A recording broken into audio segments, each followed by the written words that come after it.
નમસ્તે મિત્રો, તમારું સ્વાગત છે મારી ચેનલ જેસ્ટી રેસિપીસમાં। આજે હું તમારા માટે એવી હેલ્ધી ચાટની રેસિપીને લઈને આવી છું જે સ્વાદમાં ખૂબ જ ટેસ્ટી છે અને શરીર માટે ખૂબ જ હેલ્ધી છે ને ખૂબ જ ઓછી સામગ્રીથી બની જાય છે। તો ચાલો આજે બનાવી લઈએ સ્પ્રાઉટ ચણા ચાટ।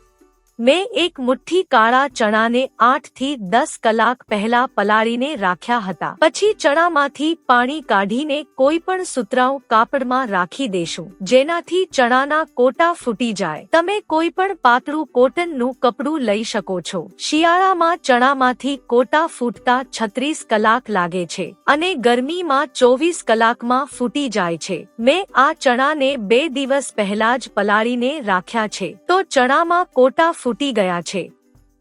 હવે ચાટ માટેનો મસાલો જોઈ લઈએ।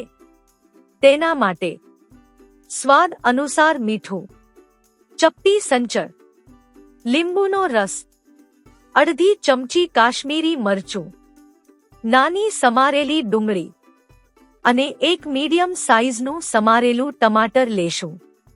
તો સૌપ્રથમ તપેલીમાં પાણી ગરમ કરવા મૂકીશું। તપેલીમાં થોડું પાણી મૂકીશું જેનાથી ચણામાં પાણી ન જાય, તેને માત્ર વરાળથી બાફવાના છે। હવે તેમાં જારીવાળા વાસણમાં ચણા મૂકી બાફવા મૂકી દેશું। તો મીડિયમ ફ્લેમ ઉપર 15 થી 20 મિનિટ માટે બાફી લેશું। 20 મિનિટ થઈ ગઈ છે તો ચણાને જોઈ લઈએ તો ચણા એકદમ સરસ રીતે બફાઈ ગયા છે।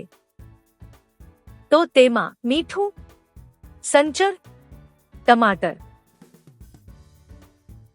ડુંગળી,